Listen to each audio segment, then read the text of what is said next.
बाब 1 अल-फातिहा आयत 3। सबसे ज्यादा रहम करने वाला, निहायत रहम करने वाला।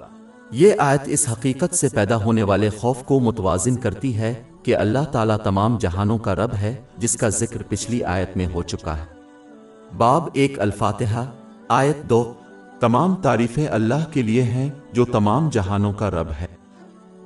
एक मुसलमान को अल्लाह ताला के खौफ के दरमियान तवाज़ुन कायम करना चाहिए, क्योंकि ये इसकी नाफरमानी को रोकता है और अल्लाह ताला पर उम्मीद रखता है, जो उसकी इताअत करने की तरगीब देता है, जिसमें उन नेमतों को इस्तेमाल करना शामिल है जो उसकी खुशनुदी के लिए दी गई है। जैसा कि कामिल तवाज़ुन कायम करना मुश्किल है, इसलिए आसानी के औकात में अक्सर अल्लाह ताला के खौफ की तरफ झुकना चाहिए, ताकि जो नेमतें अता की गई हैं उनका गलत इस्तेमाल करने से बच जाए।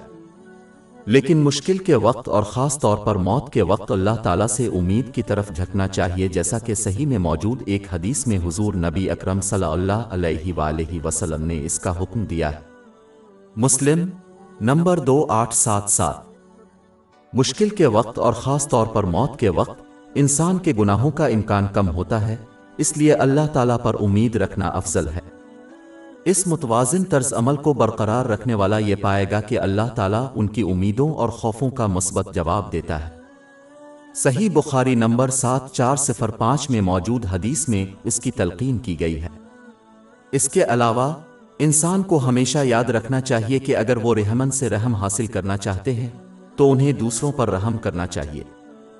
सही बुखारी नंबर 7376 में मौजूद एक हदीस में इसकी नसीहत की गई है।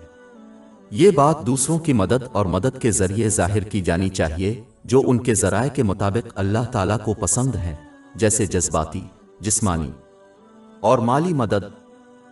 ये सबसे बेहतर इस वक्त हासिल होता है जब कोई दूसरों के साथ इस तरह बर्ताव करता है जिस तरह वो लोगों के साथ सलूक करना चाहते हैं। असल आयत जो पिछली आयत के बाद है, जिसमें अल्लाह ताला की रबूबियत का जिक्र है, इस बात पर भी दलालत करता है कि मखलूक़ात के सिलसिले में अल्लाह ताला का असल मकसद उन पर रहम करना है।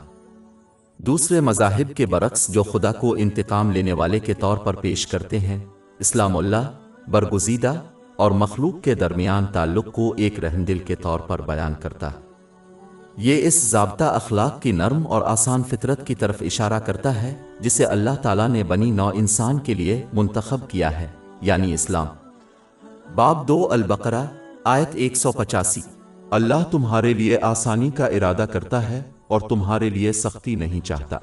अल्लाह ताला की तरफ से दिए गए फराइज़ और ममानतें सिर्फ चंद हैं और उन सब का मकसद एक मुसलमान की ज़िंदगी को फ़ायदा पहुँचाना है।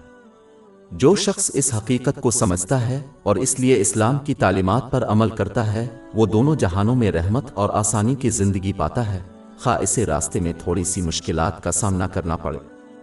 बाब 16 अल-नहल आयत 97। जिसने नेक अमल किया, खा वो मर्द हो या औरत, हालांकि वो मोमिन है, हम इसे ज़रूर पाकीज़ा ज़िंदगी बसर करेंगे और उनको उनके बेहतरीन अमाल के मुताबिक ज़रूर अजर देंगे। चूँकि अल्लाह ताला और मखलूक के दरमियान ताल्लुक़ रहमत का है, इसलिए जब वो कुरान मजीद की आयत की तिलावत और मुताला करते हैं तो इस पर ईमान लाने में धोखा नहीं खाया जाना चाहिए, जिसमें जहन्नम की वाज़ेह तस्वीर कशी की गई है। ये आयत सिर्फ एक इंतबाह है जो उसकी तरफ से दी गई है जो अपनी मखलूक की हिफाजत का ख्याल रखता है, बिल्कुल इसी तरह जैसे किसी शख्स की तरफ से किसी दूसरे को आने वाले और शदीद खतरे से खबरदार किया जाता है। इंतबात किसी शख्स को जज्बाती तौर पर नुकसान पहुंचा सकते हैं, लेकिन वो फिर भी खबरदार करने वाले का शुक्रिया अदा करेंगे, क्योंकि उनकी वार्निंग ने उन्हें बड़े नुकसान से बचा लिया। अल्लाह ताला जहन्नम के मौजू पर खामोश रह सकता था या मुख्तसरा इसका तज़किरा कर सकता था, लेकिन जैसा कि वो चाहता है कि लोग जहन्नम की हौलनाकियों से खुद को बचाएं, इसलिए इसने बारहा उन्हें इसकी सख्ती से खबरदार किया है। किसी को ये यकीन करने में धोखा नहीं होना चाहिए कि अगर अल्लाह ताला इतना मेहरबान होता तो वो जहन्नम को पैदा ना करता। ये एक अहमकाना रवैया है, क्योंकि तख्लीक को एक ख़ास मकसद के लिए तख्लीक किया गया है, ऐसा मकसद जो सज़ा की मौजूदगी के बगैर पूरा नहीं हो सकता। इसके अलावा अगर अल्लाह ताला बुरे के साथ नेकी करने वाले जैसा सलूक करे तो ये इसके अदल के खिलाफ होगा। बाब 45 अल-जुस्सिये आयत 21। क्या वो लोग जो बुराइयां करते हैं ये समझते हैं कि हम उन्हें उन लोगों जैसा बना देंगे जो ईमान लाए और नेक अमल किए? ان کی زندگی اور موت میں برابری کر دیں گے۔ برا ہے وہ جس کا وہ فیصلہ کرتے ہیں۔ باب 1 الفاتحہ آیت 3 سب سے زیادہ رحم کرنے والا، نہایت رحم کرنے والا۔ جیسا کہ آخری آیت اس بات کی طرف اشارہ کرتی ہے کہ رب العالمین کے علاوہ کوئی اور نہیں، اللہ تعالیٰ اس ضابطہ اخلاق کا فیصلہ کرتا ہے جس پر مخلوق کو عمل پیرا ہونا چاہیے۔